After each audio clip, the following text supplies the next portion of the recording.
ፊት ለፊቴ ያማክረኛል። እንዴት አድርጌ ነው የምገልሽ? አሁን በምንድን ነው እሱም በዚህ በፎቅ ላይ ልወርውርሽ ወይስ ባኞ ውስጥ አስገብቼ ልግደልሽ?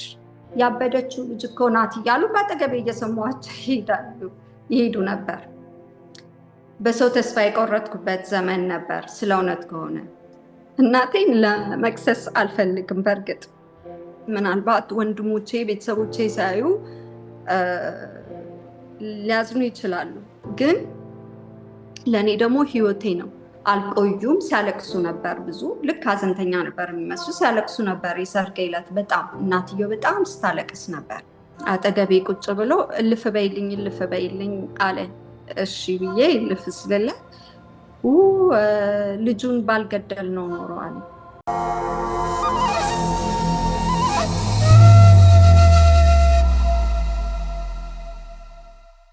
ሰላም ጤና ይስጥልን። የተከበራችሁ የዮሃ ሚዲያ ቤተሰቦች እንደምን ሰንብታችኋል? በዮሃ ሚዲያ የተለያዩ ቤተሰባዊ፣ ማህበራዊ ያልተነኩን ያልተዳሰሱ ታሪኮችን ወደ እናንተ ወደ ተከበራችሁ ተመልካቾች እንደምናደርስ ይታወቃል።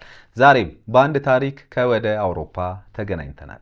እናቴ በልጅነቴ ከቤት እንድወጣ ወሰነችብኝ። እኔ ግን በዛው ከሀገር ወጣው። በሰው ሀገር ከሰው ሀገር ዜጎች ጋር የመሰረትኳቸው ሁለት ትዳሮች ግን አንድም መከራን አንድም ደስታን አጎናጽፈውኝ ነበር ትላለች የዛሬ ተረኛ ባለ ታሪካችን። ምን ሆና ነው? ምን ገጥሟት ነው? በቆይታችን ሁሉንም ወደ እናንተ እናደርሳለን። በዮሃ ሚዲያ የሚቀርብ ታሪክ ካላችሁና እኛን ማግኘት ከፈለጋችሁ ደውሉ። የመረጃ ክፍል ባለሙያዎች ሀሳባችሁን ተቀብለው ከኛ ጋር ያገናኟቸዋል። እኔ አለምሰገድ ታደሰ ነኝ። አብራችሁን ቆዩ። ጤና ይስጥልኝ። ይህ እዮሃ ሚዲያ ነው። በዮሃ ሚዲያ ከምናስተላልፋቸው ወይም ከምናቀርባቸው ባለ ታሪኮች ጎን ለጎን በማዕከላችን የምክክር አገልግሎትን እንደምንሰጥ ይታወቃል። በዚህ የምክክር አገልግሎታችን በርካታ ሰዎች እዚህ በአካል በመገኘት አሊያም ደግሞ በኦንላይን አገልግሎቱን እየወሰዱ ይገኛሉ። እርሶስ የትኛው የስነ ልቦና ጉዳይ በእጅጉ እያሳሰበውት ነው?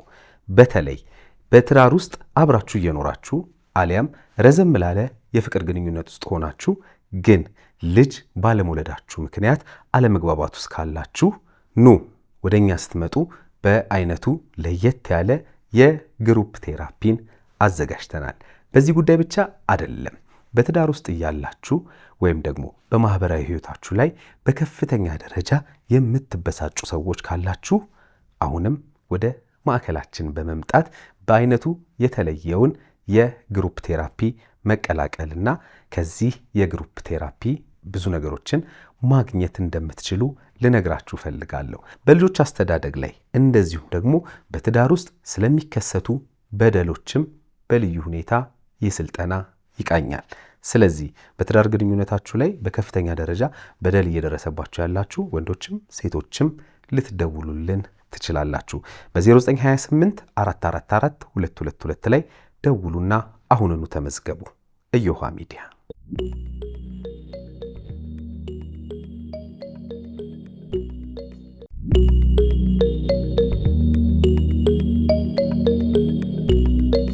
ሃይ፣ እንዴት ነሽ? ደህና ነኝ እግዚአብሔር ይመስገን። እናንተ እንዴት ናችሁ? ደህና ነን እግዚአብሔር ይመስገን። ደህና እግዚአብሔር ይመስገን። በጣም አመሰግናለሁ። በቅድሚያ ታሪክሽን የህይወት መንገድሽን ልትነግሪን ስለመጣሽ በተመልካቾች ስም ከልብ አድርጌ አመሰግንሻለሁ። እኔም በጣም አመሰግናለሁ። የእውነት በጣም አመሰግናለሁ። እሺ፣ በትውውቅ እንጀምር እስኪ። ለኔም ለተመልካቾችም ራስሽን አስተዋውቂልን። እሺ፣ ስሜ እስራኤል ሳለድንግል ይባላል። ግን ወደዚህ ሀገር ስመጣ ስሜ ተቀይሮ ቤርናንዴት ቤሪ ይባላል። አሁን የት ሀገር ነው ያለሽው? አሁን የምኖረው ግማሽ ስዊዘርላንድ ነው፣ ግማሽ ፈረንሳይ ነው። ወደዚህ የገጠር ቤት አለን፣ ወደዚህ እመጣለሁ። አሁን እዛ ነኝ ለቅዳሜና ለእሁድ። ለትምህርታቸው ግን ለልጆቼ የሚመቸው ጄኔቫ ስለሆነ ስዊዘርላንድ ስለሆነ ስዊዘርላንድም ነው የምንኖረው። ስለዚህ በየትኛው ስም ልቀጥል? የትኛውን? እስራኤል። እኔ በጣም የምወደው እስራኤልን ነው። ማለት ከልጅነቴ እናትና አባቴ የሰጡኝ ስም ስለሆነ በእስራኤል።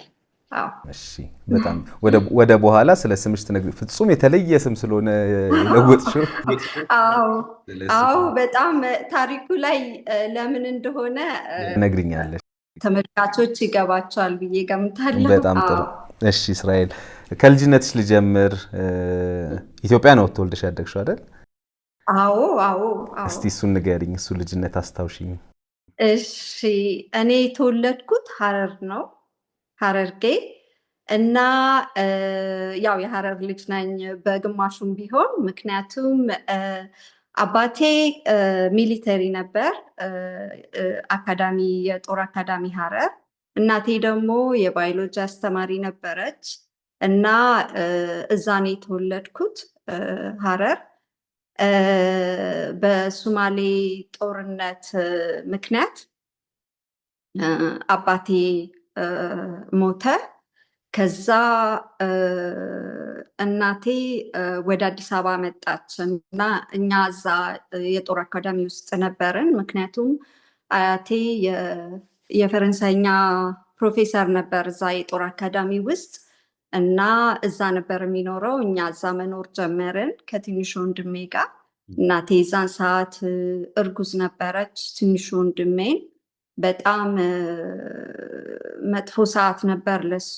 ማለት ከዛ የጀመርኩበት ምክንያት በኋላ ላይ አደልት ስሆን ትልቅ ሰው ከሆንኩ በኋላ ብዙ ነገሮች ከዛ የመጡ ናቸው ብዬ ስለምገምት ነው። እና እናቴ በዛ ጊዜ ያው ወታደር የማይቀበርበት ሰዓት ነው። ለምን ግማሾቹ ምርኮኞች ናቸው፣ ግማሾቹ ደግሞ እንደዚሁ መጥተው ነው የሚናገሩት የነበረው። ማለት ከሌ ሞተ ብለው ማለት ነው። እና እናቴ ያኔ ድንኳን ነበር የቀይ መስቀል እና በጣም ባሏ እየመሰላት እነሱ ላይ ትወድቅ ነበር ምናምን እና በዛ የተነሳ እኔ እንደሚመስለኝ ከሆነ ሳይኮሎጂካሊ ጥሩ አልነበረችም እናቴ ማለት ነው። ለእኛ ደግሞ ችግሩ ብዙ ይሄ የጦር ጭምጭምታ ነበረ።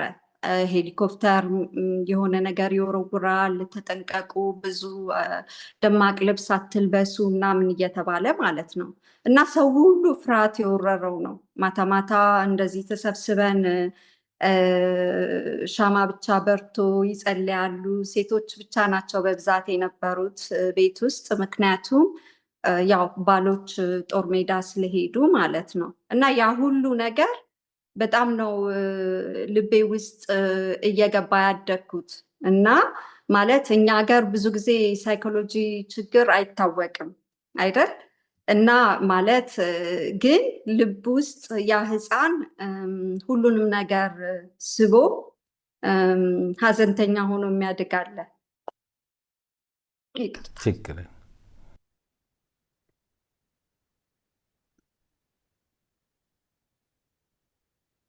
አይዞሽ። እና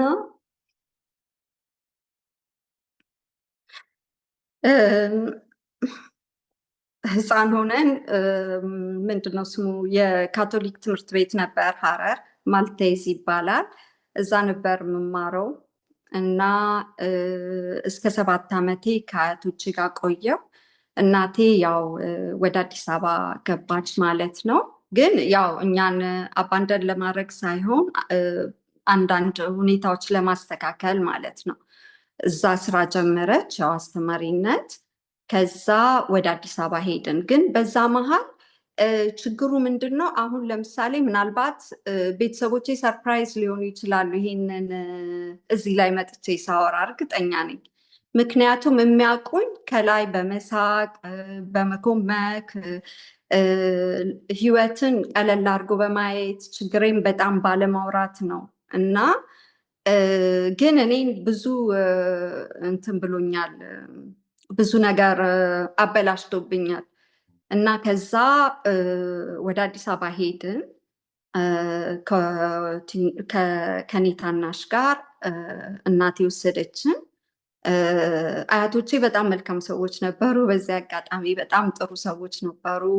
ጥሩ ጥሩ ነው ያደግነው። ከዛ ወደ አዲስ አበባ መጣን። ግን እናቴ ሶስተኛ ልጅ ወለደች። ወንድሜን የመጨረሻ ወንድሜን ማለት ነው። እርጉዝ ነበረች አባቴ ሲሞት። ሶስታችንም የአንድ አባት የአንድ እናት ልጆች ነን። ከዛ አዲስ አበባ ስንመጣ ያው በዛው ቅርንጫፍ ስለነበረ የግል ትምህርት ቤት ነው፣ እዛ ገባን ማለት ነው። እናቴን በጣም ላመሰግናት የምፈልገው ነገር ቢኖር ስለ ትምህርት ነው። በዚህ በጣም ነው የማመሰግናት። ምክንያቱም ብዙ መጽሐፎች ታመጣ ነበር፣ ጥሩ ቦታ እንድንደርስ ነበር የምትፈልገው። ግን በዛው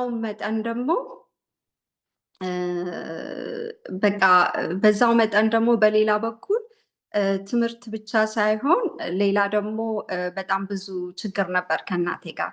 ለምን ያላትን የአእምሮ ጭንቀት እኛ ላይ ነበር የምታወጣው እናቴ ማለት ነው። እና እስከ የበግ ምንድነው በጎች የሚነዱ አለ እረኛ የሚባለው ሊሸጡ፣ እሱ ተገዝቶ በስነስርዓቱ በሱ ነበረ ምንለው። አለንጋው ማለት ነው። ኦኬ ይሄ ጅራፍ የሚመስለው ምንድነው የሚባለው? አለንጋ ከሱ ተገዝቶ እና ማለት ነው። እና በእርግጥ ኦኬ ሁሉ ሰው ይቀጣል ሰውን፣ ግን የእሷ ለየት ያለ ነበር የእናቴ ማለት ነው። እና እየኖርን እያደግን ብዙ ጊዜ እኔ የምደበቀው የነበረው ቤተክርስቲያን ነበር። እዛው ግቢ ውስጥ የትምህርት ቤቱ ግቢ ውስጥ ቤተክርስቲያን ስለነበር ትዝ ይለኛል። በ9 ዓመቴ ሌሊት ሰዓት ያው መቀስቀሻ ስለሌለ ኢትዮጵያ አንዳንዴ እየተሳሳትኩ በሌሊት ወጣ ነበረ ቤተክርስቲያን ለመሄድ ማለት ነው። እና እዛ ነበር የምሸሸገው ብዙ ጊዜ። ከዛ ይቅርታ ከዛ በኋላ ችግሩ የተጀመረው በጣም በጣም ከፍተኛ ችግር የተጀመረው እናቴ ልክ በ13 ዓመቴ አካባቢ ሌላ ባል አገባች ማለት ነው እናቴ። እና የዛን ሰዓት እናቴ ሙሉ ለሙሉ ስለኛ በቃ ብዙ ጊዜ ትመጣለች ቤት። ምናለበት ባትፈጠሩ ኖሮ ህይወቴን እኖር ነበር። በቃ እንዲህ አይነት ነገሮች እየሰማን እርግማን፣ ስድብ፣ በቃ እንዳልተፈለግን አይነት ነው የሚሰማን የነበረው። ግን በትምህርታችን ቆይ ስለ እኔ ብቻ ላውራና በትምህርቴ በጣም ጥሩ በጣም ጎበዝ ተማሪ ነበርኩኝ። ትምህርት በጣም ነው የምወደው። ምን ያህል ልጆች ነበራችሁ? 3። እኔ ታላቅ የመጀመሪያ ልጅ፣ 2 ወንዶች። ከዛ በኋላ ነው እህት ያገኘሁት በ27 ዓመቴ። እሱም በኋላ ላይ ከዛ በኋላ በልክ 10ኛ ክፍል ጨርሼ ወደ 11 ልገባ ስል ከእናቴ ጋር በጣም በጣም ትልቅ ችግር ተፈጠረ። በቃ በጣም በዛ እና ወደ አያቴ ጋር ተመልሼ 11ኛ ክፍልን ሀረር ነው የተማርኩት አያቴ ጋር። ከዛ ተመልሼ መጣሁኝ 12ኛ ክፍልን ቦሌ ነው የተማርኩት። እና ማትሪክ ተቀብዬ ስመጣ እናቴ ከበፊቱ ባሏ ጋር አልነበረችም፣ ተፋተው ነበር። ከዛ ስመጣ ልክ 12ኛ ክፍል ተፈትኜ ስመጣ በቃ ካሁን በኋላ እኔ ቤት እንድትኖሪ አልፈልግም፣ ሂጂ የምትሄጂበት ቦታ አለችኝ እናቴ።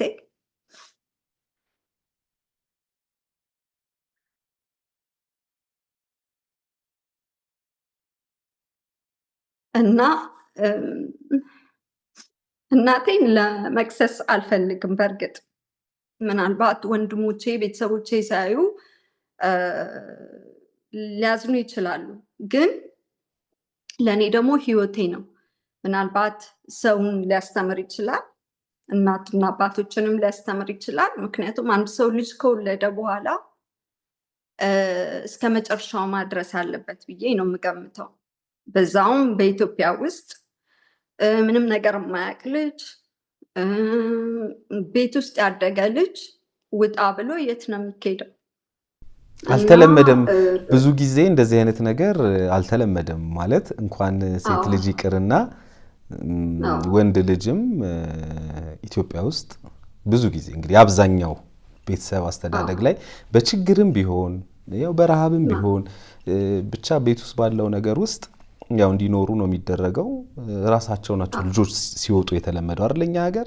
ወንዶችም ያው አግብተው ይሁን ቤት ተከራይተው ይሁን የሚወጡበት ጊዜ አለ። እህቶችም ሴቶችም በራሳቸው ሰዓት ወይ አግብተው ይወጣሉ፣ አለበለዚያ ቤት ተከራይተው በሆነ አጋጣሚ ሊወጡ ይችላሉ። ግን 12ኛ ክፍል ተማሪ ያለውን ያልሽኝና ምናልባት ከሱ በፊት ግን እንደው አንድ ነገር ማወቅ የምፈልገው ከሐረር ወደ አዲስ አበባ በስንት ዓመትሽ መጣችሁ? አለወር እድሜውን አላስታውሰውም። ከሐረር ወደ አዲስ አበባ እኛ የመጣ ነው በ7 ዓመቴ ነው። በ7 ዓመት ከዛ በኋላ እሺ። እናትሽ ከዛ በኋላ ሁለተኛ ያገቡት አንቺ የስንተኛ ክፍል ተማሪ እያለሽ? እዛው ሐረር እዚህ ከመጣሽ በኋላ ማለት ነው? ነው። አብራችሁ ነው የመጣችሁት? አብረን ነበርን ሁላችን። በጣም ጥሩ። ከዛ በኋላ እንግዲህ እየኖራችሁ ነው እንግዲህ እየተማርሽ እየኖራችሁ አንቺ ከዛ ከቤት ውጪ ከመባልሽ በፊት እናትሽ ካገቡት ሰው ጋር ተለያይተዋል ማለት ነው? አይደለም። እሺ። የዛን ሰዓት ተለያይታለች። እኮ እንደሱ የተረዳሁት እንግዲህ 12ኛ ክፍል እያለሽ ሂጂ ሲሉሽ እናትሽ ማለት የት ነው ሂጂ ያሉሽ? መቼም ወይ ቤት ዘመድ ጋ ነው ቤተሰብ ጋ ነው? ውጪ ነው የተባልኩት። በቃ ውጪ ነው የተባልኩት የዛን ሰዓት። ዘመድ ጋም ቤተሰብ ጋም ምንም ጋር እንትን አይደለም በእውነት። እና የዛን ሰዓት እኔ የሆነች ጓደኛ ነበረችኝ፣ የትምህርት ቤት ጓደኛ፣ የልጅነት ጓደኛ፣ አብረን ያደግን ማለት ነው ከተወሰነ እድሜ በኋላ እና እሷ ቤት እናትየው ነይ እዚህ ሁኛ አሉኝ። እዛ ሆንኩኝ እና እነሱ ጋር ሆንኩኝ። ከዛ ማትሪክ ውጤት መጣ። ማትሪክ ጥሩ ውጤት መጣልኝ። ግን ጓደኛዬ ቃል አስገብታኝ ነበረ ከሁለታችን አንዳችን ውጤት ካላመጣን ሁለታችንም ዩኒቨርሲቲ መግባት የለብንም የሚል ማለት ነው። እና እኔ አመጣው እሷ አላመጣች እና ስለዚህ በዛ የተነሳ ቶሎ አልገባሁም ነበር ዩኒቨርሲቲ ማለት ነው። እና ከዛ ወደ ስንት ዓመት 2 ዓመት ይሆናል 1 ዓመት ተኩል በቃ እዛም አልተመቸኝም ነበር ከነሱ ጋር እና የሆነ ስዊድናዊ ተተዋወቅኩኝ ማለት ነው። ምንም ምርጫ የለኝም፣ ግን በጣም መልካም ሰው ነበር፣ እግዚአብሔር ይመስገን። ሌላም ቦታ ልወድቅ እችል ነበር እና ትምህርቴን እንድገባ ገፋፍቶኝ ገባሁኝ ትምህርቴን ማለት ነው። የማታ ኢንጂነሪንግ፣ ሲቪል ኢንጂነሪንግ እና ከዛ ግን እሱ ኮንትራቱን ጨርሶ ለሼራተን ፕሮጀክት ነበር የመጣው። ከዛ ወደ ስዊድን ሊመለስ ሲል ለእኔ ከዛ ሀገር የምወጣበትን ሁኔታ አመቻቸልኝ ማለት ነው። ለቪዛ፣ ለፕሌን ቲኬት፣ አንዳንድ ነገር የሚያስፈልገኝን። ከዛ ብዙ ቦታ ሞከርኩኝ። ጀርመን ሞከርኩ፣ ኢንግላንድ ሞከርኩኝ፣ አልተሳካልኝም። ከዛ ወደ ስዊዘርላንድ መጣው ማለት ነው። ምናልባት አንድ ነገር ትዝ ብሎኝ ነው። ብዙ እህቶቻችን ያው አንድም ህይወታቸው አደጋ ላይ ከሚወድቅባቸው አጋጣሚዎች መካከል አንዱ ይሄ ነው። በቤተሰብ መገፋት፣ በቤተሰብ አልፈለግም ብሎ ማሰብ ቀጣይ ህይወታቸው ላይ ብዙ አደጋ ሲዳርግ እናያለን።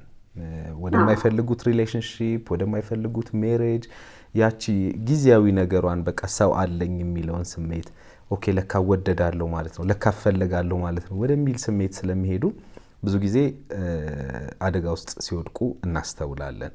ምናልባት ያንቺ እንደዛ ነው ይሄ ከቤት መገፋትሽ? አዎ በጣም በጣም። ምክንያቱም እኔ የማስታውሰው ልጅነቴ በመልካም አይደለም። በቃ በጣም ሁል ጊዜ የማስበው የነበረው ቀንና ማታ ከእርግማኑ፣ ከስድቡ፣ ከምቱ ትምህርት ቤትም ይማቱ ነበር። በነገራችን ላይ ግን ያው አንድ ሰው ብቻ ሲበላ አድርጋው ሳይሆን ሁሉንም ነው። ግን ለእኔ ያ ሁሉ ነገር እኔን ምን አደረገኝ? ከዚህ ቦታ መሄድ አለብኝ፣ በቃ ሰው የሌለበት ቦታ ነው ብዬ እንድወስን ያደረገኝ። ማንም ሰው ቤተሰብም ሄጄ ለምኜ ነበር። አንድ ቤተሰብ ስሙን አልጠራም፣ ሄጄ እባክህ የአባቴ አክስት ልጅ ነው፣ እባክህን አንተ ጋር ልኑር። ለምን እኔ የምፈልገው የነበረው ዱላ የሌለበት ቦታ፣ ስድብ የሌለበት ቦታ፣ ሰላም ያለበት ቦታ። በቃ ለእኔ ምኞቴ ትምህርቴ ትልቅ ቦታ መድረስ ፈልግ ነበረ። በቃ መንፈሴ ሌላ ቦታ አልነበረም። በቃ ይሄ ብቻ ነበር ለእኔ ምኞቴ። በቃ በትምህርት ውስጥ ነበረ መሆን የምፈልግ የነበረው። ግን ስታቢሊቲ አልነበረኝም፣ የሚደግፈኝ ሰው አልነበረም። እና እናቴም ስቴብል አልነበረችም። አሁን ሳስበው ወዳ አይደለም እላለሁ። ለምን ጦርነት ምን ያህል የከፋ ፊት እንዳለው በእኛ ቤት ነው ማወቅ የሚቻለው ማለት ነው። እና እናቴም የመንፈስ እርዳታ ያስፈልጋት ነበር ብዬ ገምታለሁ። ለምን 3 ልጆች፣ ሌላ ከተማ እንደገና ቀይሮ 3 ልጅ ማሳደግ፣ በእርግጥ ፋይናንሻሊ ባይቸግረንም ግን የሆነ ድጋፍ ያ ሰው ያስፈልገዋል ብዬ አላቅም። ምን አይነት ችግር ጭንቅላቷ ውስጥ እንደነበረ እናቴም ውስጥ እውነት ነው። ከባድ ነው። እኔ አሁን እናት ስለሆንኩ ይገባኛል የእሷም በአንድ በኩል ሳስበው። ለምን በቃ ምናልባት እንደዛ የምትለው ድረሱልኝ ይሆናል፣ በቃ ሂዱልኝ የምትለው ወይ በቃ የሆነ ሰው አንደርስታንድ እንዲያረጋት ስለምትፈልግ ይሆናል ብዬ ገምታለሁ። እና እዚህ ቦታ እናቴን ለመክሰስም አይደለም፣ ግን አንዳንድ ሰው ከአንዳንድ ሰው ህይወት ትንሽም ቢሆን ይረዳል ብዬ ስለምገምት ነው፣ ስለ እውነት ከሆነ እና በኋላ ስዊዘርላንድ መጣሁኝ ማለት ነው። የመጣሁት ለቪዛው ተከፍሎ ነው በደላላ በዛን ጊዜ እና ተከፍሎ ቪዛው የሚለው የነበረው ቪዛውን የምወስድ የነበረው በቪዚት ነበር ያሉኝ። ቪዚት ለማድረግ ነበር፣ ግን የቢዝነስ ቪዛ ነው ልካስ የሰጡኝ። እና ጄኔቫ ኤርፖርት ስደርስ ተያዝኩኝ እዛ ማለት ነው። ከዛ ዲፖርት ተብሎ ተጻፈበት ፓስፖርቴ ላይ እና በሚቀጥለው ፍላይት ወደ ሀገርሽ ትመለሻለሽ ተብሎ ምንድነው ስሙ፣ እኔ ምን አሰብኩኝ፣ አሳይለም መጠየቅ፣ ወዲያው አሳይለም ጠየቅኩኝ ማለት ነው እዛ። እና አሳይለም ጠየቅኩኝ። ከዛ እስር ቤት ነበረ ኤርፖርት ውስጥ፣ እስር ቤት ውስጥ ታሰርኩኝ። ግን ቀን ቀን ያው ልጅም ስለነበርኩ ወደ 18 ዓመት ተኩል አካባቢ ነበርኩ እና ልጅ ነገርም ስለነበርኩ ስለማሳዝናቸው የሆነ ቦን ይሰጡኝና በሱ የሆነ ቲኬት ነው ቀን ቀን እለቀቃለሁ። ግን ትራንዚት ሆል ውስጥ ሬስቶራንቶች አሉ፣ እዛ በላለሁ። ከዛ ቁጭ ብዬ የሚያልፈውን ሰው ብቻ መመልከት ነው ኤርፖርት ውስጥ ማለት ነው። ማታ ማታ ሲሆን ደግሞ እታሰራለሁ። እና በዛ አጋጣሚ ወደ 20 ቀን ነው እዛ የታሰርኩት። እዛ ቁጭ ብዬ የሆነች ካናዳዊ እና ስዊዝ የሆነች ሴትዮ እዛ ውስጥ ቢሮ አላቸው እና እሷ ቁጭ ብዬ መጽሐፍ ቅዱስ ትንሽ የነበረችኝ እሷን እያነበብኩ መታ አጠገቤ ቁጭ አለች እና አናገረችኝ። ምን ትሰሪያለሽ እዚህ? 2-3 ቀን ያየውሽ ስትለኝ ነገርኳት። እዚህ እስር ቤት ውስጥ ነኝ ያለሁት አልኳት። እሺ እዚህ ጋር ፈርሚልኝ እና ባንቺ ፋንታ ሆኜ ቦክስ ውስጥ ሆኜ እኔ ዊትነስ ሆኜ እኔ ልከራከር ባንቺ ፋንታ አለችኝ። እሺ አልኩኝ። ተከራከረችልኝ ማለት ነው። እና ተከራከረችልኝ። ከዛ ወጣሁኝ። ግን በፖሊስ መኪና ነው የወጣሁት። በጣም ፈርቼ ነበር፣ ምክንያቱም አላወቅኩኝም። ብዙ ኮሚኒኬት ስላላደረጉኝ ልፈታ አላቅም ነበር። ከዛ የሬፊጂ ጣቢያ ስደርስ እንትን ጋዜጠኞች ጠበቁኝ። ልክ እንደ ፊልም ነው የሚመስለው። ኒውስፔፐሮች ጠበቁኝ። ኢንተርቪው ተደረግኩ። ምክንያቱም ጄኔቫ ኤርፖርት ውስጥ እስር ቤት እንዳለ ለመጀመሪያ ጊዜ በዚህ ሴትዮ በእኔ አማካኝነት እና በዚህ ሴትዮ ነው ያወቁት የነበረው። ከዛ ቲቪ ላይ ተናገርኩ ማለት ነው። ከዛ በኋላ እዛ ጥገኞች መጀመሪያ የሚገቡበት ቦታ አለ። እዛ ገባሁኝ። ያው ለኢትዮጵያውያን ብዙ ከባድ ነው የምግብ ጉዳይ በጣም ከብዶኝ ነበር። ከዛ 3 ወር እዛ ስቆይ 10 ኪሎ ቀነስኩ እና በጣም ብዙ ነው። ምክንያቱም ኦልሬዲ ቀጫጫ ነበርኩ። ከዛ ደግሞ ባሰበት። ከዛ አንድ ቀን ጠዋት ይዘውኝ እብዶች ሆስፒታል አስገቡኝ ማለት ነው። እና ማክሰኞ ዕለት ገብቼ ሐሙስ ነው የነቃሁት። ምን እንደሆንኩ አላቅም፣ ምንም እንደተፈጠረ አላቅም። ግን ሁል ጊዜ በግሉኮስ ይወጉኝ ነበር። የሆነ በግሉኮሱን ይወጉትና ለብዙ ሰዓት እና ያ ራሴን መቆጣጠር አልችልም ነበር። አፌ ከተከፈተ አፌን መዝጋት አልችልም። አይኔ በጣም ይከፈታል። በቃ ሴንሶቼን መቆጣጠር አልችልም ነበር እና በዛ መሀል ቀን ቀን ወደ ማድርበት ቦታ ሌላ ቦታ ነበረ፣ እዛ አድር ነበር። ከዛ በኋላ ጠዋት እዚህ መምጣት አለብኝ ግዴታ እና ልጅም ስለነበርኩ ቋንቋ አላቅም፣ ማንንም አላቅም። በጣም ከባድ ነበር ለኔ እና ብዙ ጊዜ የኛ ሀገር ሰዎች ሲያዩኝ ምክንያቱም አሁን ለምሳሌ በሩቁ ባስ ሲሄድ አጠገቤ የሄደ ነው የሚመስለኝ የመድኃኒቱ ኢፌክት። አፌን ከከፈትኩ መስጋት አልችልም፣ አይኔ ከተከፈተ መቆጣጠር አልችልም፣ እጄ ይንቀጠቀጥ ነበር። ስለዚህ ያበደችው ልጅ እኮ ናት እያሉ በአጠገቤ እየሰማኋቸው ይሄዱ ነበር።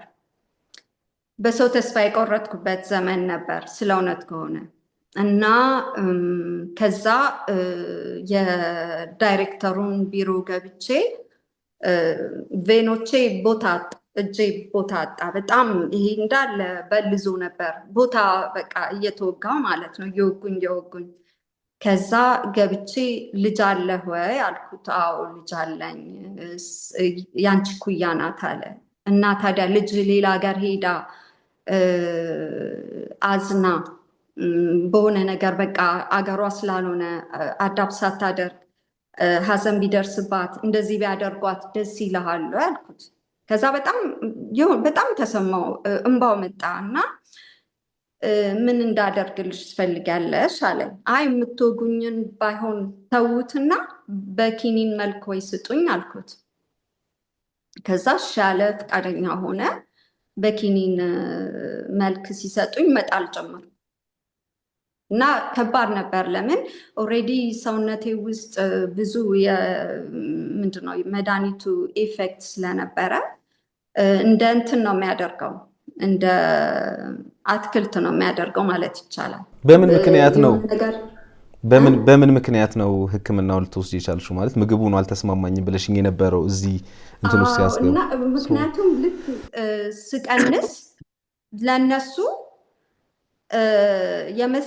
በኋላ ላይ በስህተት ነው ብለዋል በኋላ ላይ። አሁን ግን ለነሱ የመሰላቸው በጣም ስከሳ የአይምሮ ችግር ነው ብለው ነው ያሰቡት እንጂ ወይ ቪዮለንት አልነበርኩም። ምንድነው የሚባለው? ምንም አይነት አክት የለም እኔ ጋር ማለት ምንም አይነት የሚያዩት ሌላ አግሬሲቭ አይደለሁም። ግን ዝምተኛ ነበር። የሆነ አንድ ቦታም ቁጭል ነበር እና ለነሱ የስነ ልቦና ችግር ይሆናል ብለው ነው ያስገቡኝ እዛ ውስጥ ማለት ነው። እና ከዛ በኋላ ያንን ኪኒን መጣል ጀመርኩ። ምንድነው ስሙ ቤት ተሰጠኝ። አንድ ክፍል ቤት ተሰጥቶኝ ያው የጋራ ነው፣ ኪችን ሁሉም ነገር ማለት ነው። ከዛ እዛ ውስጥ እየኖርኩኝ የዛን ሰዓት ነው ይቅርታ የአድሚኒስትሬሽን ሚስቴክ ስለሆነ በጣም ይቅርታ፣ እዚህ ቦታ መግባት አልነበረብሽም እና ምን እናድርግልሽ፣ ትምህርት መማር ከፈለግሽ ትምህርት ቤት እናስገባሻለን አሉ። እኔ ደግሞ ትምህርት መማር ስለምፈልግ እና አቅም ስለሌለኝ ከነሱ ጋር ለመከራከር እንዲያርጋችሁኛል ማለት እንደማልችል ስለማውቅ የሚያዋጣኛው ትምህርቱ ነው። ስለዚህ ትምህርት ቤት ገባሁኝ። ግን ያው እዚህ ሀገር በፈረንሳይኛ ነው፣ ኢትዮጵያ የተማርኩት በእንግሊዘኛ ነው። ስለዚህ እንደገና ወደ ታች ዝቅ ብዬ መጀመር አለብኝ። ጀመርኩኝ። ኮሜርሻል ትምህርት ቤት ነበር፣ የውጭ ዜጎች ክላስ ነበር። ያው አዳፕት ለማድረግ ወደዛኛው እዛ ገባው ማለት ነው። ግን ችግሬ ምንድን ነው? አይምሮዬ በመድኃኒቱ የተነሳ ዘገምተኛ ነበር። የዛን ሰዓት ማለት የሆነ ነገር ላረግ ስፈልግ ብዙ ሰዓት ይፈጅብኛል ያንን ነገር ለማድረግ። በጣም አይምሮዬ አክቲቭ አይደለም የነበረው እና በዛ ሰዓት ላይ ያለው ነው የሆነ ሰው ተተዋወቅኩ ማለት ነው። እና ለእኔ እንግዲህ ከህፃነቴ ጀምሮ ከሰው ጋር በሆነም እንኳን ብቸኝነቴ ደግሞ የራሴ በልቤ ውስጥ ደግሞ ብቸኛ ሆኜ ነበር የሚሰማኝ። ለምን ሰዎች አንደርስታንድ አያደርጉኝም። የኔን ችግር የሚገባው ሰው በዓለም ላይ የለም ብዬ ደምድሜው ስለነበር የሆነ ሰው ሳገኝ ከዛ ሰው ጋር ቶሎ ብዬ ነው አታችድ የማደርገው በዛን ዘመን ማለት ነው። ልጅነትም አለ ምን አለ እና ሳላስበው የተተዋወቅኩት ሰው ማለት ነው የተተዋወቅኩት ሰው ቶሎ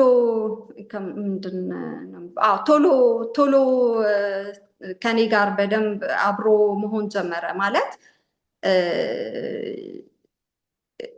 የሆነ ምንድን ነው የሚባለው ኮንትሮል የማድረግ አይነት ነገር ማለት ነው። የሆነ ጸባዩ ባህሪው ከመጀመሪያው የመቆጣጠር አይነት ነገር አንቺን? አዎ ከመጀመሪያው ጀምሮ ልክ ፖሴሲቭ እንደዛ አይነት ጸባይ ያለው ሰው ነበረ። ይቅርታ እንግሊዘኛ ምናምን ስለጨመርኩኝ ቃሉን እንትን ስላላልኩት ነው እንጂ አማርኛ አልረሳውም። እና ከዛ ከሱ ጋር እየኖርኩኝ በጣም የሀብታም ልጅ ነው። እኔ መርጫው አይደለም ሀብታም ስለሆነ ዳ ስለሆነ ሳይሆን፣ ግን በጣም የሀብታም ልጅ ነበር እና ቤተሰቦቹ ደግሞ በጣም ራሲስቶች ናቸው ከሚጠበቀው በላይ። እና በጣም ነው የተገረመችው እናቱ እኔን ስታየኝ ማለት ነው። ጎረቤት ሁሉ ጠርታ ተመልከቱ ያመጣልኝን ልጅ ብላ ነበር። እኛ ደግሞ ያው ተገዝተን ስለማናቅ ይሄ እንደዚህ አይነት ኮምፕሌክስ የለብንም፣ ወደ ኢንፌሪዮሪቲ ስለሌለብን የሆነ ኮሜዲ ነው የሚመስለው የእሷ እንደዛ እንትን ማለት እና ከዛ ጀመረ ማለት ነው የኔ ታሪክ ከነሱ ቤተሰብ ጋር። በመሀል እርግዝና መጣ እና ገና አልነቃሁም ስል ከመድኃኒቱ ኢፌክት አልነቃሁም። ራሴን ዲፌንድ ማድረግ አልችልም። በቃ በጣም ከባድ ሰዓት ነበር ለእኔ በህይወቴ። በቃ እኔ እንጃ እኔ ተንፍሻ አላቅም ማለት ይቻላል። እውነት ለራሴ ሰውነቴን ቁጭ ብዬ እንትን ብዬ አላቅም። በቃ ሁሉም ነው የተደራረበው ከልጅነቴ ጀምሮ እስከ እውቀት ማለት ነው። እና እርጉዝ መሆኔን ሲነግሩን ሆስፒታል እሱ በጣም ነው የተደሰተው በመጀመሪያ ማለት ነው። በጣም ተደሰተ። እንደውም ተሸክመውኝ ሆስፒታል ውስጥ አረገዘች ብሎ ማለት ለእኔ ደስ ብሎኝ ነበር። ምንም በጭንቅላቴ ኦኬ ቤተሰቦቹ ባይፈልጉ እኛ ነን ይህንን ህይወት የምንኖረው እና በቃ ይህንን ህይወት ግን ልክ ቤተሰቦቹ ሲሰሙ በጣም ተናደዱ። ተናደዱ እና መውጣት አለበት ወይም ደግሞ ከዚህ ሀገር ሌላ ሀገር ውሰዳትና ትታት ና አሉት ማለት ነው። እና መጥቶ ደግሞ ይነግረኛል እሱ ማለት ነው። እንደዚህ ብለው አሉ እና ባህሪው እየተቀየረ መጣ። እኔ ደግሞ ያው በሃይማኖቴ ክርስቲያን ነኝ። ልጅ መግደል በጣም ኃጢአት ነው። ራሴ ያመጣሁት ነገር ነው። ሁለተኛ ነገር ደግሞ ደስተኛ ነበርኩኝ። ስለ እውነት ለመናገር እህት አገኛለሁ ምናምን ትንሽዬ ነበርኩ። ግን ምን አልኩኝ፣ በቃ ደስ ይለኛል፣ ህይወቴን እንድቀጥል አላማ አገኘሁኝ ብዬ በራሴ ደስ ብሎኝ ነበረ። እሱ ቢኖርም ማለት ካለ በጣም ደስ ይላል፣ ግን የፈለገውን ነገር እጋፈጣለሁ ብዬ አስቤው ነበረ በትንሹም ቢሆን። ከዛ በኋላ በጣም መጥፎ ሰው መሆን ጀመረ። መማታት ጀመረ፣ መሳደብ ጀመረ። ከባድ ነበር። ግዴታ ልክ ስወልድ ከመውለዴ በፊት ብዙ ችግር አጋጥሞኛል። ምጥ ይዞኝ ምናምን ብዙም መጽሐፌ ላይ ጽፌዋለሁኝ። በጣም ዲቴይልድ የሆነ ማለት ነው። እና ብዙ መከራ ነው ያጋጠመኝ። ከዛ በኦፕሬሽን የወለድኩት። ሆስፒታል ለመንኳቸው ብዙ ጊዜ እንድቆይ ሆስፒታል፣ ምክንያቱም የሚያርሰኝ ሰው የለም። በቤት ስገባ በቃ ህፃኗን ሳያት አዘንኩኝ፣ ትሮማቲዝ እንዳትሆን ቤት ስገባ እና ከዛ ፈቀዱልኝ። ደግሞ በኦፕሬሽንም ስለሆነ እዛውም እርዳታ ስለሚኖረን ፈቀዱልኝ። ከዛ ወደ ምንድን ነው የሚባለው ትንሽዬ ቤት ተሰጠኝ። ስቱዲዮ ናት። ኪችንም እዛው ነው፣ መኝታ ቤትም እዛው ነው፣ ግን አንድ ሻወር አለው። ከዛ እዛ ገባሁኝ ልጄን ይዤ ማለት ነው። በጣም መጥፎ ሰው ነበር እና አብራችሁ ነበረ በዛ ሰዓት የምትኖሩት? ግማሽ ግማሽ አብረን ነው የምኖረው፣ ግን እሱ ቤተሰቦቹ ጋር ይሄዳል። በጣም እንደነገርኩ የሀብታም ልጅ ነው። ትልቅ ቪላ አላቸው። በጣም ሞናኮ ሌላ ቤት አላቸው። ብዙ በቃ እንዴት ነው በጣም ሀብታም የሚባሉ ናቸው እዚህ ውስጥ ማለት ነው። ስም ያላቸው ሰው ናቸው። እና ግን እኔ ጋር ነበር ብዙ ጊዜ የሚያሳልፈው። መጥፎ ቢሆንም ባህሪው ይመጣል፣ እኔ ጋር ነበር የሚሆን እና የልጄ ስም በእኔ አባት ስም ነው የተጻፈው። በሱ በጣም ደስ አላላቸውም። ካዩት በኋላ ስትወለድ ነጣ ያለች ናት እና ከዛ ሴት ልጅ ስላልነበራቸው ደግሞ መጓጓት ደግሞ ጀመሩ ከተወለደች በኋላ። ከዛ ግዴታ መጋባት አለብን ብሎ አለ ማለት ነው። ልጄ ልትወስጅብኝ ነው፣ አገርሽ ይዘሻት ልትሄጂ ነው ምናምናም ማለት ጀመረ። ከዛ ያው በሲቪል በቤተክርስቲያን መጋባት አልፈልግም፣ ለምን እንደማያዋጣ አውቅ ነበር። ለምን ብዙ ድብድብ ምናምን ብዙ ነገር እንደዚህ ስላለ በሲቪል ዌዲንግ እንድንጋባ ማለት ነው። ከዛ ለሰርግ የሚሆን ልብስ እንድገዛ ሰከንድ አንድ 20 ብር ሰጠኝ ማለት ነው። እና እኔ ሰከንድ አንድ ለብሼ አላውቅም አገሬ ላይ ሆኜ ማለት ነው። መጥፎ ሆኖ አይደለም፣ ግን እንዳው ለሰርግ እንደዛ አይነት ገንዘብ ያላቸው ሰዎች ይችሉ ነበር። እና ወንድሜ ጀርመን ነው የሚኖረው፣ ከኔ በኋላ ነበር የወጣው። እሱ ላከልኝ ገንዘብ እና እኔ በዛ ጊዜ ስንት ዓመቴን ወደ 21 ዓመቴ ነበር እና አላቅም ነበር ምን አይነት ልብስ ለሲቪል ዌዲንግ የሚደረግ ልብስ ነጣ ያለ እንኳን አልፈለግኩኝ።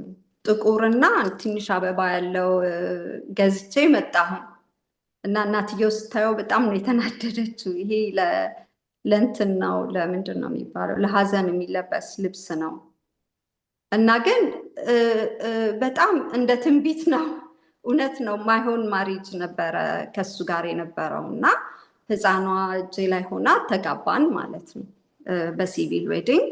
አልቆዩም። ሲያለቅሱ ነበር። ብዙ ልክ ሀዘንተኛ ነበር የሚመስሉ ሲያለቅሱ ነበር። የሰርጌ ዕለት በጣም እናትየው በጣም ስታለቅስ ነበር።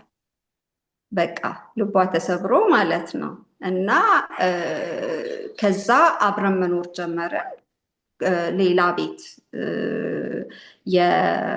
ቤት አግኝተን ለህፃኗ መኝታ ቤት ያለው ለሱ ምን አፓርትመንት አግኝተን ሌላ አፓርትመንት ገባን። ከተጋባን በኋላ ከዛ በጣም መጥፎ ህይወት ነበር። ምክንያቱም እኔን ለማስፈራራት ስለሚፈልግ ሁሉ ግድግዳው በቦክስ የተመታ ነው፣ ደም አለበት። ያገኘውን የተሰቀለ ነገር ይሰብር ነበር። ሽንት ቤት ስገባ ብቻዬን መግባት አልችልም። እሱም ሲገባ መምጣት አለብኝ። በቃ ለእኔ ታይም የለኝም ነበር። ምክንያቱም ሞር ባየ ቁጥር እኔ ልወደው አልቻልኩም። ምክንያቱም እድል አልሰጠኝም እንደወደው። በጣም ስለሚሳደብ ስለሚማታ በቃ እኔ ትራውማቲዝም ሆኜ ነበር። ምት እንዴት ነው እዛ ሀገር ላይ ማለት እንግዲህ አንዳንድ የአውሮፓ ሀገራት ላይ ለሴቶች እንግዲህ እንደውም የተለየ ትኩረት ይሰጣሉ። እኔ አልሄድኩማ። ለምን ዝምት ያለሽ እንደዚህ የሚያደርግ? ለምን አንደኛ ልጅ አለችኝ፣ ሁለተኛ ቋንቋ አላውቅም ነበር። የት ሄዳለሁ? ማቀው በቃ እፈራ ነበር። እውነት ነው። አሁን ዞር ብዬ ሳየው ማለት ነው እውነት ነው።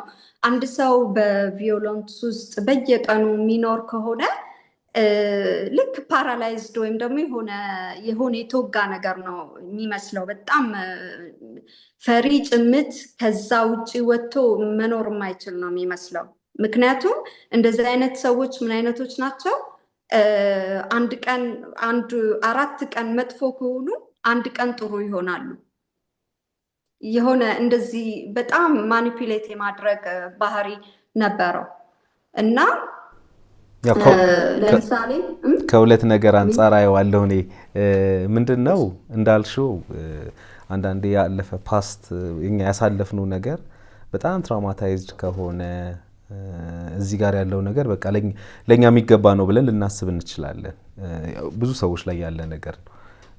ቢደበድበኝም ቢሰድበኝም ከዛ ደግሞ መልሶ ነገ ፍቅር ሲያሳየኝ ሁሉንም ነገር የመተው በቃ ይሄ ይገባኛል፣ ምንም ሌላ ነገር የሚገባኝ ነገር የለም ብለን ልናምን እንችላለን። ምክንያቱም ትራውማው ወይም የአእምሮ ጠባሳው የሚያስከትልብን ነገር ሊሆን ይችላል።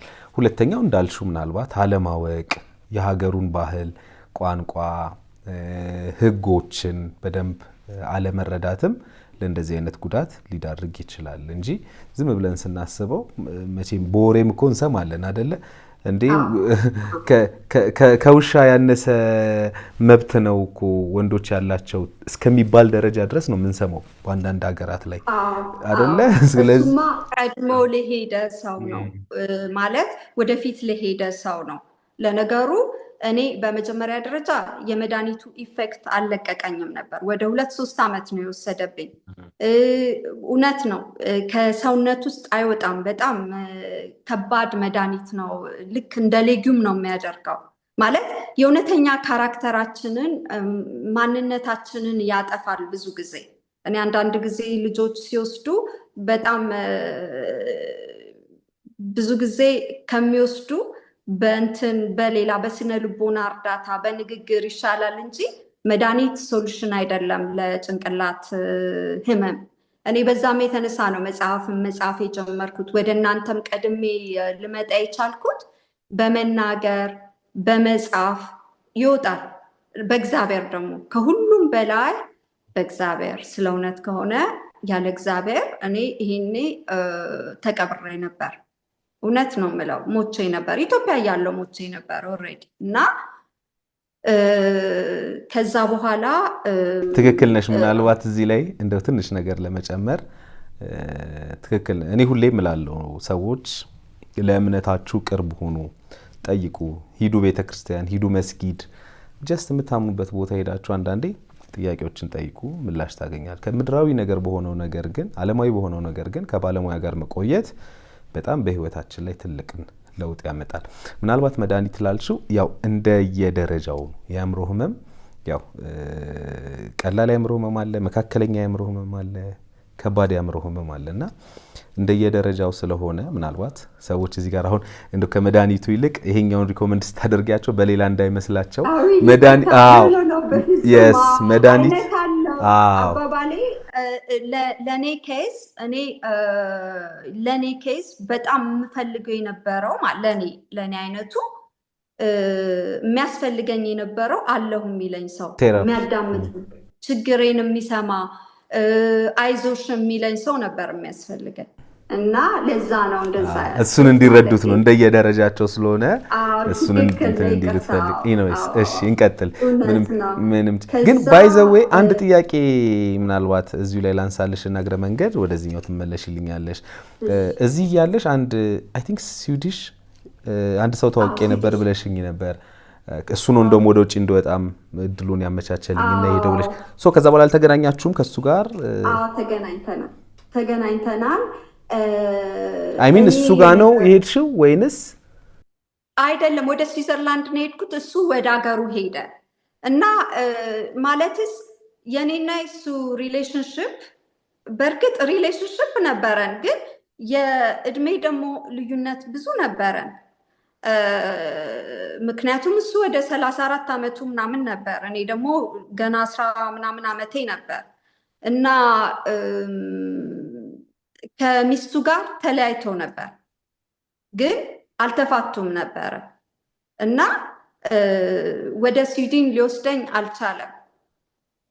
እኔም ደግሞ ብዙም አልጠየቅኩኝም፣ ለምን እንደማይሆን አውቀዋለሁ። መልካም ሰው ነው፣ እንደ ወንድሜ ነው የማየው፣ ግን ከዛ በላይ ብዙ አታችመንት አልነበረንም።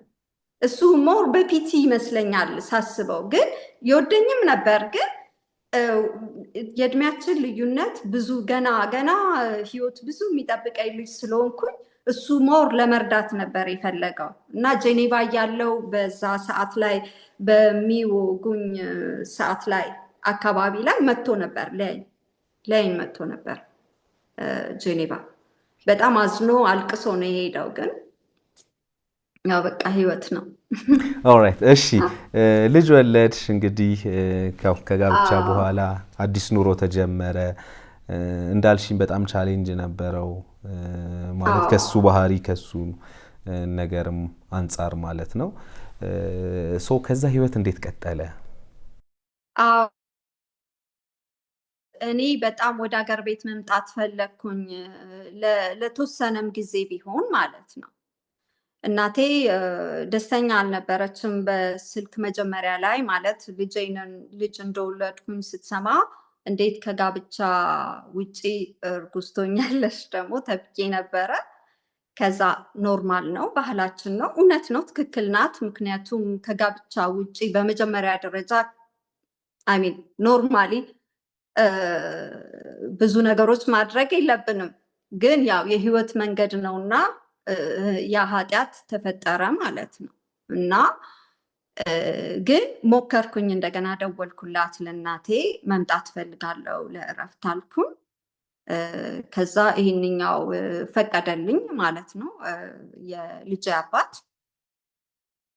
እና በነገራችን ላይ ከሱ በፊት ልጄ ከኔ እንደዛ አቢዩዝ ሲያደርገኝ እሷ ጠረጴዛ ስር ሁሉ ትደበቅ ነበር ስትድር ማለት ነው። በጣም ከባድ ሰዓት ነበር እና ስለደለኝ ቤት ሄድን። እኔ ሄድኩኝ መጀመሪያ፣ ከዛ እሱ በ2 ሳምንቱ መጣ። ከዛ ልጄን እናቴ ጋር ትተናት ወደ ጣና ምናምን ሄድን ማለት ነው። እዛ ሌላ ስዊዞች ተተዋወቀ፣ ትንሽ ደህና ሆነ። 2 ስዊዞች አገኘን እዛ። ትንሽ ከነሱ ባህሪ ትንሽ ወረሰ። ኢትዮጵያን አፕሪሺየት ማድረግ ጀመረ ትንሽ። ግን በተቻለው መጠን እኔን ለማሳፈር ይሞክር ነበር። ብዙ ነገሮች ያደርግ ነበር እዛም ማለት ነው፣ ሰው ፊት ማለት ነው። እና ከዛ ደህና ሆነ ጸባዩ ኢትዮጵያ ምክንያቱም ይፈራል፣ ምን እንደሚደርስበት አያውቅም። ማለት ሰው ዝም አይለውማ። አገሬ ላይ ነኝ ያለሁት። እኔም ደግሞ ደህና ነበርኩ፣ ደስ አለኝ፣ እረፍት አገኘሁኝ። ከዛ ምን አለኝ፣ በቃ ሰላም ሆነን ኢትዮጵያ ሰላም ስንሆን ልጅቷ ሁለተኛ ልጅ ያስፈልገናል ለልጃችን ብሎ አለኝ ማለት ነው። እና እኔ ደግሞ አመንኩት። ያንን ሁሉ ነገር ትቼ ረስቼ፣ በቃ የኔ ባህሪ እንደዚህ ነው፣ እረሳለሁ ነገሮች አንዳንድ ጊዜ። እና ከዛ እሺ አልኩኝ፣ ደስ አለኝ። በቃ ህይወቴ ሊስተካከል ነው።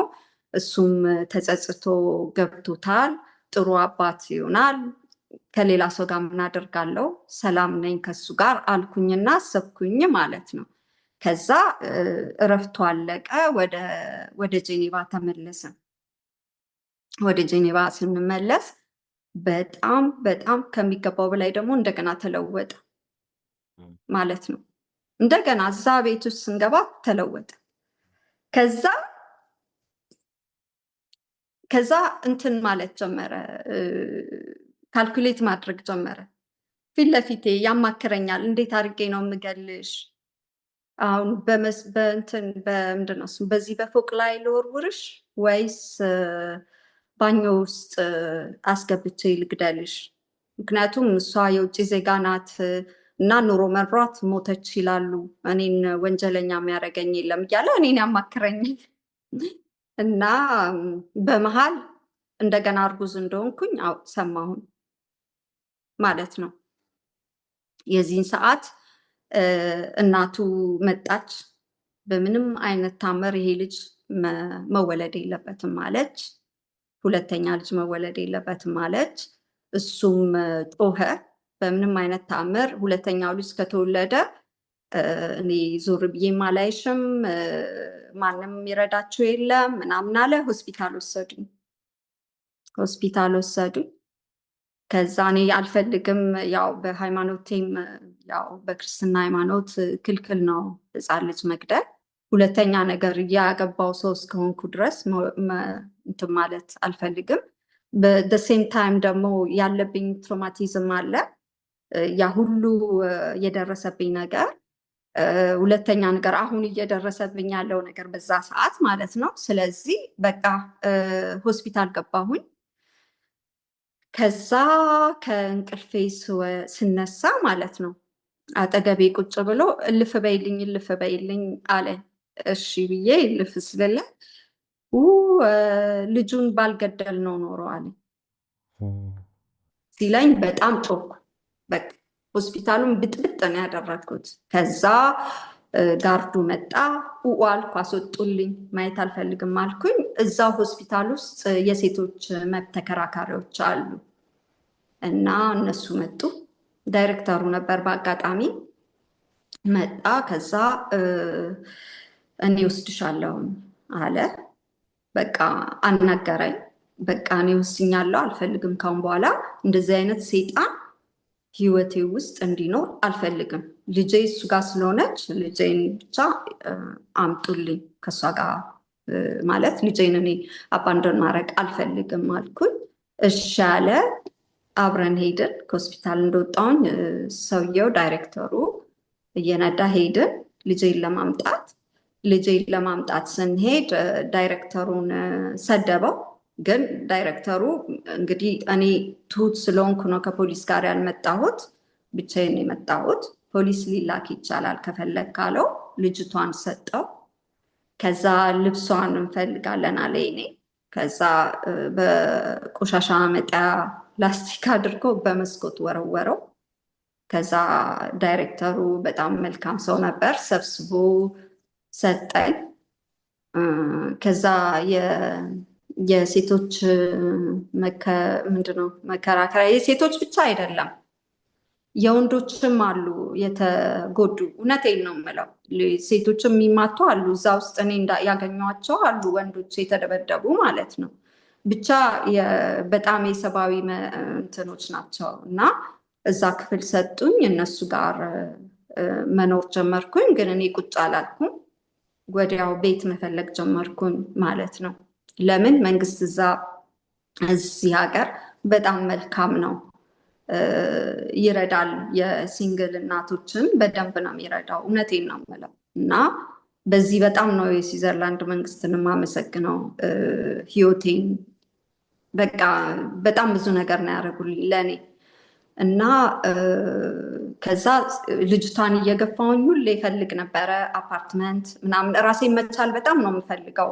በቃ አንድ ጊዜ እኔ የደረሰብኝን ነገር እንደ ቪክቲም አይደለም ማየው፣ ራሴ ማየው እንኳን ደረሰብኝ ነው የምለው። ምክንያቱም አሁን እኔን አልሆንም ነበር፣ ብቻዬን መቆም አልችልም ነበር። በጣም አይናፋር ልጅ፣ ትንሽ ልፍስፍስ ምናምን ነበርኩኝ። ግን ህይወት ጠንካራ እንድንሆን ያደርገናል። በዛ ውስጥ ማለፍ በጣም ጥሩ ነው። እውነት አንዳንድ ጊዜ ጥሩ ነው። ሳዲቅ ስለሆንኩ ሳይሆን የሆነ ጥንካሬን ይሰጠናል። በራሳችን እንድንተማመን ያደርገናል። ለእኔ እንደዛ ነው ይረዳኝ። አይዶ ነው። ከዛ ቤት አፓርትመንት አገኘው፣ እዛ መኖር ጀመርኩ እና አፓርትመንት አገኘው፣ መኖር ጀመርኩ። ከዛ እሱ አልፈታም ማለት ሰፓሬሽን ነበረ እና እኔ ሰፓሬሽን ላይ ዳኛው ጋር ስቀርብ እሱ ለእሷ ለዚች አፍሪካዊ እንትን አያስፈልገኝም አለ ጠበቃ። እና መትሃታል፣ ሰድባሃታል? አዎ መትቻታለሁ፣ ሰድቢያታለሁ። ለምን? እንትን ሳቤጅ አፍሪካዊ ስለሆነች አላቸው። በጣም ነው የደነገጠው ጀጁ። በቃ ምንም ራሱ በራሱ ላይ ነው የመሰከረው ያለምንም ጣጣ።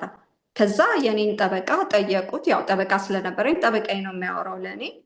እሷ ምንም ነገር፣ እኔ ምንድን ነው ያልኩት? ምንም ነገር አልፈልግም፣ ፖንሽን ለእኔም አልፈልግም። የሚከፈለውን ነገር ለሚስት የሚከፈላል አይደል? ስራ ከሌላት ለልጅ ምንም ነገር አልፈልግም አልኩ።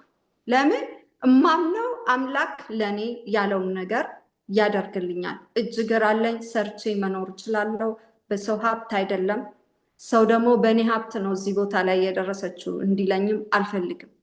ስለዚህ እና ጀጁ በጣም ነው የገረመው የኔ ሬፊውዝ ማድረግ። ምክንያቱም በጣም ሀብታሞች ናቸው ከሚገባው በላይ። በቃ እሱ ብዙ ከአያቶቹ ምን የወረሰው ብዙ ነገር አለ። እኔ ግን 5 ሳንቲም አልፈለግኩኝ እና ግን ጀጁ ምን አለ? ሚኒመም 200 መክፈል አለብህ ተባለ።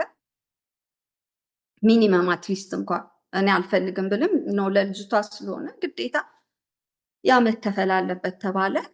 በቃ በብዙ ነገር ነው ያለፍኩት። ከዛ 5 ዓመት ሙሉ አልፈታም ብሎ ከዛ የሆነች ልጅ ይተዋወቅና በጣም ይወዳታል። ለእኔ መልካም ሰው ነበረች። ምክንያቱም እኔ ልጄን ትሪት በደንብ የሚያደርግልኝ ለእኔ መልካም ሰው ነው።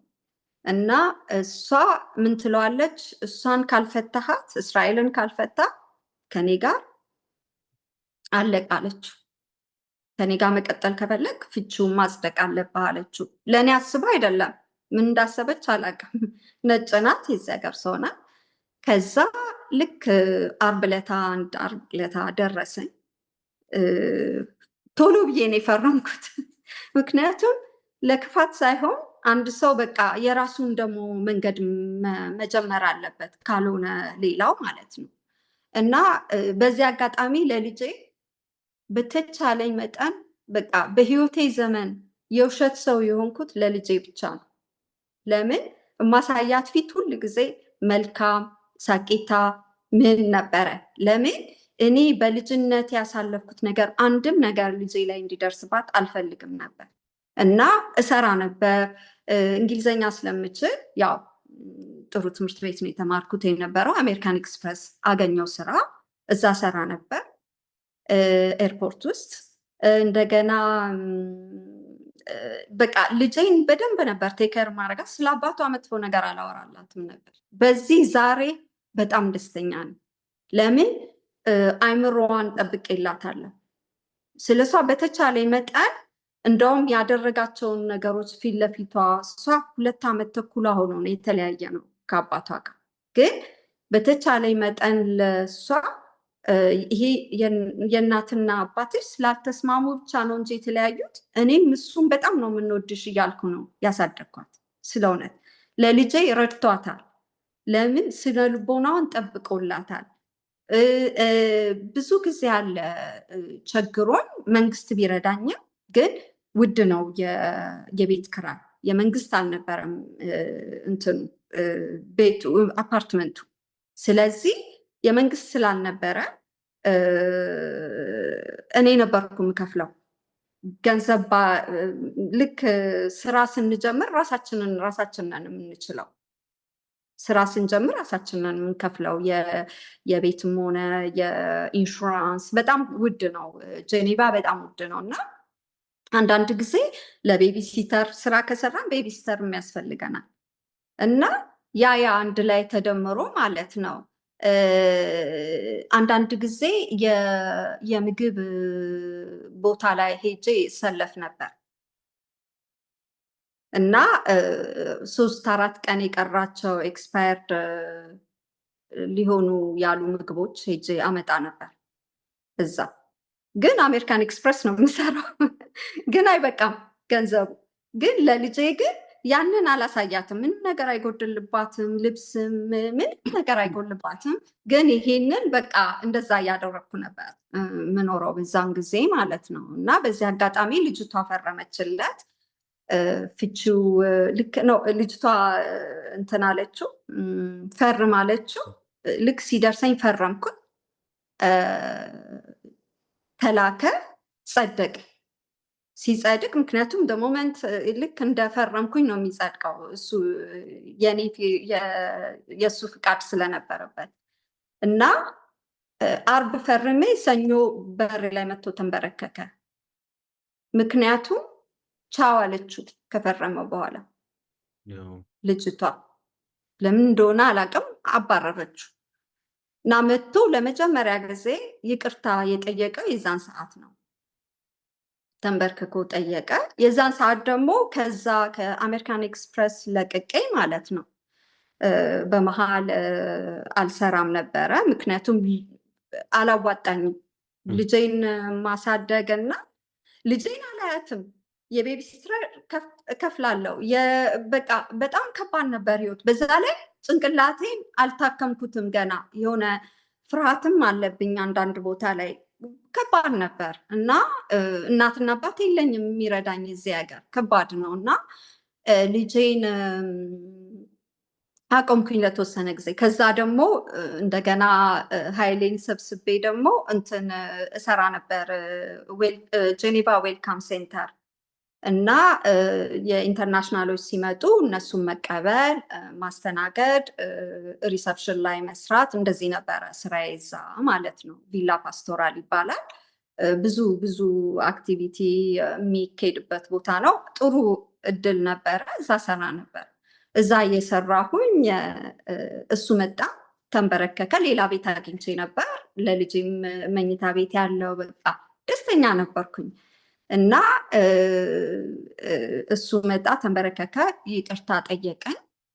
ይቅርታውን ተቀበልኩ። ግን አልኩት በፍጹም ከአንተ ጋር መሆን አልችልም። እሱ ራሴን አጠፋለሁ አለ።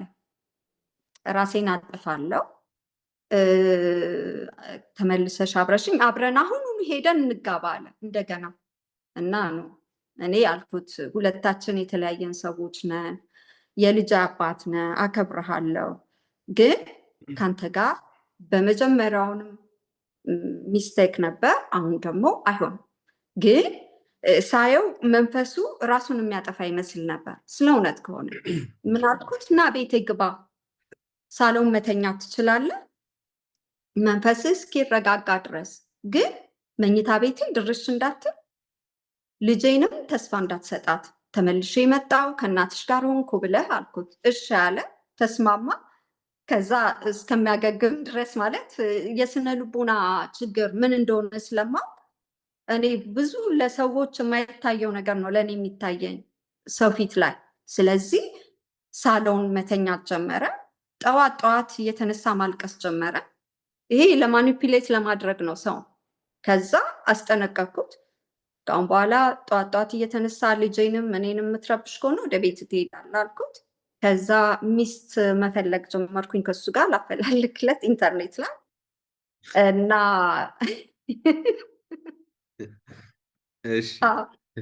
ከዛ አንዲት ልጅ ተተዋውቆ ነበር፣ ደስ አለው። በቃ ዶሮ ትወዳለች አለኝ። ሰርቼ አገልግል ላኩላት እና እንዲህ አይነት ነገር በኋላ መጨረሻ ላይ ግን ልብሶቹን ቀስ በቀስ እያለ እያመጣ ሲመጣ ደስ አላለኝም። ከ15 ቀን በኋላ ማለት ነው። ደህና እየሆነ መጣ። ስገመግመው መንፈሱ ጥሩ ነው፣ ሚስትም እየፈለገ ነው። ጥሩ መሆኑን ሳውቅ አሁን በቃ ነገርኩት፣ ስማ መሄድ አለብህ ወደ ቤት፣ ምክንያቱም እኔ ህይወቴን መምራት ፈልጋለሁ ከልጄ ጋር። አንተ የልጄ አባት ነህ። በሰላማዊ መንገድ ልጃችንን በየሩቁ ማሳደግ እንችላለን። በምትፈልግ ሰዓት፣ ከድሮውንም ጀምሮ በምትፈልግ ሰዓት ቤቱ ክፍት ነው፣ መውሰድ ትችላለህ፣ ልጅህን ማየት ትችላለህ፣ አልከለክልህም። ግን አብረን መኖር አንችልም፣ ስለዚህ ወደ ቤት መሄድ አለብህ አልኩት። እሺ ያለ ጠራኝ። ቤት ነይና የድሮ ያልሰጠውሽን ዕቃ ያንቺ የነበሩ እቃዎች እና የልጅቷ አለ መተሽ ውሰጂ አለ። ከዛ በንጋታው ሄድኩኝ። እሱም ወጣልኝ ከቤቴ ማለት ነው። በንጋታው ልወስድ ስሄድ ምን አለኝ፣ አሁን እስከ 10 እቆጥራለሁኝ፣ ከኔ ጋር ትመለሻለሽ አትመለሽም? እስከ 10 እቆጥራለሁ፣ ግን እስከዛ ድረስ ካልመለሽ ሰባበርሻለሁ ሲለኝ እየሮጥኩኝ ወጣሁኝ። የዛን ሰዓት ነው የመጨረሻ ከህይወቴ ውስጥ ውጥት ያለው ማለት ነው። የዛን ሰዓት ነው ልጄን ማሳደግ ጀመርኩኝ። ግን ሁል ጊዜ እኔ በትዳርና በሰው መልካምነት ማለት አንድ ሰው መጥፎ ሆነ ማለት ሌላውም ሰው መጥፎ ይሆናል ማለት አይደለም። የሰው ልጅ በቀለሙም አይደለም መልካምነቱ። አሁን ለምሳሌ አንድ የውጭ ዜጋ እንደዚህ አረገኝ ብዬ ሁሉም የውጭ ዜጋ አንድ አይነት አይደለም እና ስለዚህ ከዛ በኋላ የአሁኑ ባለቤቴን ተተዋወቅኩት ማለት ነው። ስንት ዓመቷ ሆነ በዚህ መሀል ልጅሽ? ልጄ 7 ዓመቷ ነበር። ያኔ 7 ዓመት ብቻዬን ያሳደግኳት። እንዴት አልጠየቀሽም ማለት ልጅሽን? አሁን አንዱ በጣም ትልቅ ችግር ብዬ የማስበው ብዙ እህቶችም የሚነግሩኝ በተለይ በአውሮፓም ያሉ ልጅ ከወለዱ በኋላ ልጃቸውን የመነጠቅ እድላቸው ማለት እነሱ ላይ ያልሆነ ምክንያት በማቅረብ ከዚህ እንዳልሽው ከሜንታል ሄልዝ ጋር ሊሆን ይችላል፣ ከፋይናንስ ጋር ከተለያየ ነገር ጋር አድርገው ልጆቻቸውን የማሳደግ እድሉን የሚወስዱ አሉና አንቺ ላይ ደግሞ ይሄ ነገር ሀፕን አላደረገም? በተቃራኒው ነው ወይንስ ሞክሮ እንትን ብሎ ነው? ሞክሯል። አንድ ጊዜ ተጠራሁኝና ምንድነው የኔ ዲፈረንሱ? ሁል ጊዜ አክቲቭ ነኝ፣ ሁል ጊዜ እሰራለሁ፣ ሁል ጊዜ ማለት አልኮል አልጠጣም፣ ድራግ አልወስድም። ልጄን በጣም በዚህ ነገር በጣም እፈራ ነበር፣ ልጄን እንዳይወስዱብኝ። ቀጥተኛ ህይወት መኖር እንዳለብኝ አውቀው ነበረ፣ በዚህ በኩል ማለት ነው። በተለይ የፋይናንሻል ችግር ከሌለ ማለት ነው እና የሜንታልም ችግር በዛ ሰዓት ሪኮርዴ ንጹህ ነበር፣ ምንም ችግር የለብኝም። የእንትኑ ሪኮርድ ማለት ነው የዲፕሬሽን። ግን እናት ዲፕሬሲቭም ሆና ልጆቿን ማሳደግ ትችላለች፣ መብቷ ነው ማለት በዚህ ሀገር ክልክል አይደለም። ግን አልኮሊክ እና ድራግ አዲክት ከሆነች ግን እንትን አላት፣ ምንድን ነው የሚባለው? ድራግ አዲክት እና አልኮሊክ ከሆነች ያሰጋል ነገሩ ማለት ነው። እና ተጠራሁኝ አንድ ጊዜ ተጠርቼ የነበረ ጊዜ ሴትዮዋ ጋር ከሶኝ እንትን ልክ የእሱ ሀገር ዜጋ ስለሆነች ለሱ የምታግዝለት ነው የመሰለው ማለት ነው። የህፃናቶች መብት ተከራካሪ ያለ አይደል? ከዛ ለምንድን ነው የጠራህን አለች። ለምንድን ነው እንድትጠራ የፈለግከው ስለው ብዙ ስኳር ትሰጣታለች ስኳር ነገር ትሰጣታለች። ይሄማ ሪዝን ሊሆን አይችልም አለችው። ከዛ አይ የአገሯን ባህል ታስተምራታለች፣ እንደኛ አይነት ኤዱኬሽን አትሰጣትም አላት። እና ሁለቱም አይሆንም ማለት ሁለቱም የሚሆን አይደለም። እሺ ትጠጣለች አለችው፣ አትጠጣም። እንትን ድራግ ትወስዳለች፣ አትወስድም። ስራ ትሰራለች፣ አዎ ስራ ትሰራለች። ከዛ እራሷ ካርዷን አውጥታ በጣም የሚያስቸግርሽ የሚያስፈራራሽ ከሆነ እኛን ይሄ ካርድ አለ ብላ ለእኔ ሰጥታ እየጠራን ትቼው ሄድኩኝ ማለት ነው። እና ብዙ ተፈታትኖኛል። እሱ ስራውን አውቀው አቁሞ ለልጅቷ የሚገባውን ነገር ላለመክፈል፣ ምክንያቱም እኔ አልፈልግም ብልም እንኳን መንግስት ይወስናል ይሄንን መክፈል አለበት ተብሎ እና አቁሞ ሁሉ ልክ እኔ አሜሪካን ኤክስፕረስ ስሰራ የፍርድ ቤት ወረቀት ደርሶኝ ነበር ፖንሽን እንድከፍል፣ እኔ ለሱ ፖንሽን እንድከፍል ልጅቷን በወር 4 ጊዜ የሚያያትን እኔ እንድከፍል ጠይቆ ነበር እና አልሆነለትም። ምክንያቱም በመጀመሪያ ደረጃ ሪኮርዶ አለ እኔ አልፈልግም ብዬ ፖንሽን እና እኔ ጋር የምታድገዋን ልጅ እሱም አያያትን ልጅ ብዙ ጊዜ አይጠይቃትም ነበር የዛን ሰዓት ማለት ነው። እና ብቻ ለማንኛውም በዛ ተገላገልኩኝ። ከሱ ጋር ብዙ ነበሩ። ወረቀቴንም ሊነጥቁኝ ነበር፣ ወረቀቴንም ሊወስዱት ነበር። ለምን 3 ዓመት መኖር አለብህ ከአንድ የስዊዝ ዜጋ ጋር ማለት ማሪጅ በማሪጅ ያገኘው ወረቀት እንዳይወሰድ ማለት ነው። የእኔ 2 ዓመት ተኩል ሆኖት ነበር የተለያየ ነው እና ጠርተውኝ ነበር። እኔ ደግሞ ነገርኳቸው እኔ ገንዘብ ቢከፈለኝ እንኳን ከሱ ጋር አልሆንም፣ ምክንያቱም ለህይወቴ አስጊ የሆነ ነገር ነው የደረሰብኝ። ሳይኮሎጂካሊ በጣም ብዙ ዳሜጅ አድርጎኛል እና ከፈለጋችሁ እናንተ ወረቀታችሁን ብትወስዱት ይሻላል እኔ ከሱ ጋር ተመልሼ ከመሆን ወረቀቱ ሰዓቱ እስኪሞላ ድረስ የምትሉ ከሆነ ስላቸው ወዲያውን የተሰጠኝ ምንም ችግር የለውም ብላ። ለምን ሲንሰርሊ በእውነቱ በትክክሉ ነው የተናገርኩት። በቃ እኔ ደውለውም አጣርተዋል ጀስቲስ ጋር ፍቃደኛ መሆኔን ፈርሜ ሴንቴንሱ ፕራይቬት ስለሆነ እኔ ፍቃደኛ እንደሆንኩ አይተውት ተሰጠኝ። ወረቀቱ በጋብቻ የሚለው ተሰርዞ በራሴ ሆነ ማለት ነው። እንግዲህ ከዚህ በኋላ ከሱ ጋር ከተለያየሽ በኋላ ነው እንግዲህ አሁን ላይ ያለውን ባለቤትሽን ተዋወቅኩት ያልሽኝ እና በምን አጋጣሚ ነበር ትውውቁ? እንዴት ነበር?